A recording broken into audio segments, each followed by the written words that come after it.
بسم اللہ الرحمن الرحیم۔ السلام علیکم۔ مزمل وائس آفیشیل میں خوش آمدید۔ ایک دوست نے مجھے اپنی محبت کا بتایا۔ سلام ہونے کے بعد مجھ سے مخاطب ہوا۔ مجھے اپنی کزن سے بے حد محبت تھی، اسے بھی مجھ سے محبت تھی۔ ہم دونوں ایک دوسرے کے لیے جیتے تھے، ہمارے خواب تھے، ہم زندگی بھر ایک دوسرے کے ساتھ رہیں گے۔ اسے تھوڑا سا بھی درد ہوتا تو میں تڑپ جاتا، کبھی میں تکلیف میں ہوتا تو وہ اداس ہو جاتی۔ میں نے ہمیشہ اس کے خواب دیکھے، اس نے میرے خواب سجائے۔ جانتے ہو فارس بھائی، وہ میری ہر بات پہ سر جھکایا کرتی تھی۔ میں کچھ بھی کہتا وہ انکار نہ کرتی۔ میں سادہ سا تھا، میں اتنا ہوشیار نہ تھا، لیکن اس نے مجھے جینا سکھایا۔ وہ میرا ہیئر سٹائل ٹھیک کرتی، مجھے بتاتی کس رنگ کے کپڑے خریدوں، اور ہاں وہ مجھے نماز پڑھنے کا کہتی۔ کبھی میں نماز قضا کرتا تو وہ مجھ سے بات نہ کرتی، مجھ سے ناراض ہو جاتی۔ جانتے ہو فارس بھائی وہ مجھے کیا کہتی تھی؟ آپ میرے اللہ کے نماز ادا نہیں کر سکتے تو میں آپ سے نکاح کا سوچ بھی نہیں سکتی۔ پھر میں نے اس سے وعدہ کیا کہ اب میں نماز قضا نہیں کروں گا۔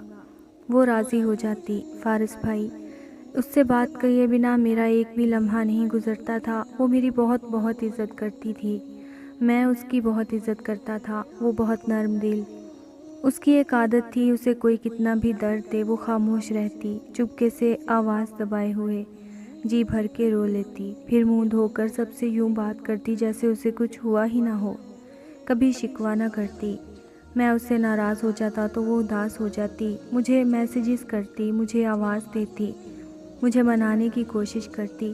میں بھی جان بوجھ کر اسے تنگ کرتا، پھر وہ ایک جملہ کہتی، فرحاد دیکھنا جب مجھے کھو دو گے نا، پھر میری قدر کرو گے۔ آج میں روتی ہوں نا، دیکھنا تم بھی رویا کرو گے۔ میں ہنسنے لگتا، پاگل تم کو خود سے جدا کون کرے گا بھلا۔ میں اس سے پیار بھری باتیں کرتا، اس کو خوشیوں کے پل دیتا۔ ہم صرف محبت کرتے تھے، لیکن ہمارے نہ تو رشتے کی بات ہوئی تھی نہ منگنی۔ میں اپنی ماں سے بات کرنا چاہتا تھا، اس سے پہلے ہمارے گھر میسیج آیا، عائزہ کا رشتہ کر دیا ہے اس کی خالہ کے بیٹے سے۔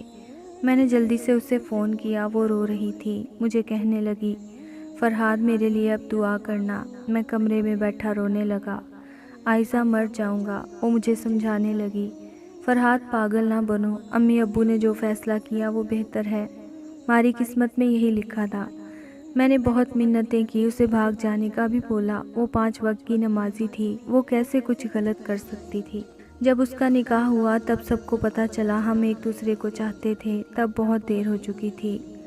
اس کی مہندی تھی، میں ہمت کر کے اس کے پاس گیا، سب کزنز جانتے تھے ہماری محبت کے بارے میں۔ میں نے خود کو سنبھالا، اس کے پاس بیٹھا جا کر۔ اس نے مہندی والا سوٹ پہنا تھا، میں نے اسے ایک گلاب جامن کھلایا، میں مسکرا رہا تھا۔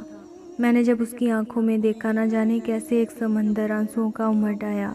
وہ زاروں قطار رونے لگی، میں بھی رونے لگا، سب ہماری طرف دیکھ رہے تھے، ہم ایک دوسرے کو سینے سے لگا لینا چاہتے تھے۔ میری بڑی بہن نے مجھے تھاما، کمرے میں لے گئی۔ میں اونچی آواز میں بولا، خود کو اتنا برباد کروں گا، اتنا برباد کروں گا تیری جدائی میں، دیکھنا مجھے دیکھ کر لوگ رویا کریں گے۔ جس سے اس کی شادی ہو رہی تھی وہ اچھا لڑکا نہیں تھا، وہ شرابی تھا، میں درد میں تھا۔ کسی کی زندگی، کسی کا پیار، کسی کی چاہت، کسی کے دونوں جہان، کسی لیے بیکار ردی کے بھاؤ کوئی خرید لیتا ہے۔ میں نے اپنی امی کے سامنے ہاتھ جوڑے، منتیں کی، امی عائزہ کو بچا لو، وہ کزن اچھا نہیں ہے۔ میں نے اللہ سے دعا کی، وہ میری نہیں تو نہ ہو، لیکن اسے اس انسان سے بچا لو جو اس بیچاری کی زندگی جہنم بنا دے گا۔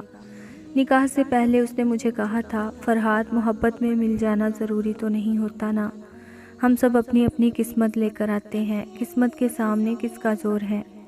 اللہ تم کو اچھی سی شہزادی نصیب کرے۔ میں اسے چیخ چیخ کر دل کا حال بتانا چاہتا تھا، لیکن کیا ہوا، اس کا نکاح ہو گیا، وہ بیاہ کر چلی گئی۔ میں بہت رویا، میں تڑپا، بہت چیخا، میں آگ میں جلا۔ میں نے منتیں کی، ہاتھ جوڑے، سجدے کیے، دعائیں مانگی، سب رائگاں گیا۔ پھر 7 ماہ کے بعد وہ ایک دن امی کے گھر آئی، میں اتفاق سے ان کے گھر گیا۔ وہ امی کے پاس بیٹھی تھی، میں نے اس کے چہرے کی جانب دیکھا، اس کے چہرے پہ زخموں کے نشان تھے۔ مجھے دیکھ کر اس نے نظر جھکا لی۔ میں نے حال پوچھا، ہلکا سا مسکرا کر بولی، میں ٹھیک ہوں فرحاد، اس کے شوہر نے اسے مارا تھا۔ وہ آج بھی غم چھپانے کی کوشش کر رہی تھی۔ اتنے میں مسجد میں اذان ہونے لگی۔ مجھے مسکرا کر بولی، پاگل، اب بھی نماز پڑھتے ہو یا اب چھوڑ دی؟ میں مسکرایا، عائزہ میں اب امامت کرواتا ہوں۔ وہ پیار سے بولی، ویسے داڑھی میں پیارے لگتے ہو۔ اس نے مصلی اٹھایا، نماز پڑھنے لگی۔ میں نے تڑپ کر آسمان کی طرف دیکھا، یا اللہ اپنی اس نیک بندی پہ رحم فرما۔ دن گزرنے لگے، مجھے خبر ملتی رہتی۔ آج اس کے شوہر نے اسے بہت مارا، آج وہ ہسپتال میں ہے۔ میں نے ظلم کے خلاف آواز اٹھانے کا سوچا۔ اس کے امی ابو سے بات کی، لیکن انہوں نے کہا بیٹیوں کو سب برداشت کرنا پڑتا ہے۔ میں نے کہا اسلام اس چیز کی اجازت نہیں دیتا کہ اتنا ظلم سہا جائے۔ کل وہ آپ کی بیٹی کی لاش آپ کے سامنے رکھ دے گا، پھر کیا جواب دو گے اللہ کو؟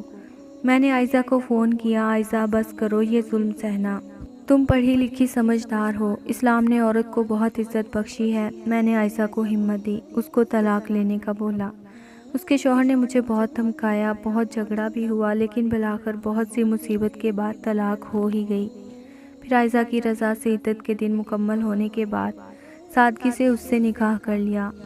ہم دونوں نے ایک بہت دردناک خواب دیکھا جسے جھیلا، پھر اس سے نجات حاصل کی۔ ہمارے 6 بچے ہیں، عائزہ ان کو پڑھا رہی ہے۔ میں نماز پڑھ کر آیا تھا، سوچا فارس بھائی آپ کو اپنی زندگی اور اپنی ہم سفر پہ گزرے ہوئے دردناک لمحات کے بارے میں بتاؤں۔ ہم دونوں بہت خوش ہیں آج۔ میری 2 بیٹیاں ہیں، میں ان پر اپنی مرضی مسلط نہیں کروں گا، ان سے پوچھ کر رشتہ کروں گا۔ صرف بیٹوں کو ہی حق نہ دو، بیٹیوں کی بھی مرضی پوچھا کرو۔ کیسے درندہ صفت ماں باپ ہوتے ہیں جو نکاح کے بعد بیٹی کے کان میں کہتے ہیں اب سسرال سے تمہارا جنازہ ہی اٹھے۔ کیسے ظالم ہوتے ہیں وہ ماں باپ جو بیٹی کے زخموں کو دیکھ کر کہتے ہیں بیٹی صبر کر، گھر ایسے ہی آباد ہوتے ہیں۔ بیٹیوں کے لیے سب قانون کیوں؟ بیٹی کا جنازہ اٹھانے سے بہتر ہے بیٹی کے حق میں بہتر فیصلہ کریں۔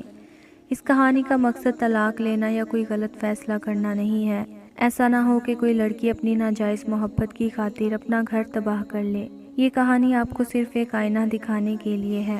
دعا کرتے ہیں اللہ سب بیٹیوں کے نصیب اچھے کرے، آمین۔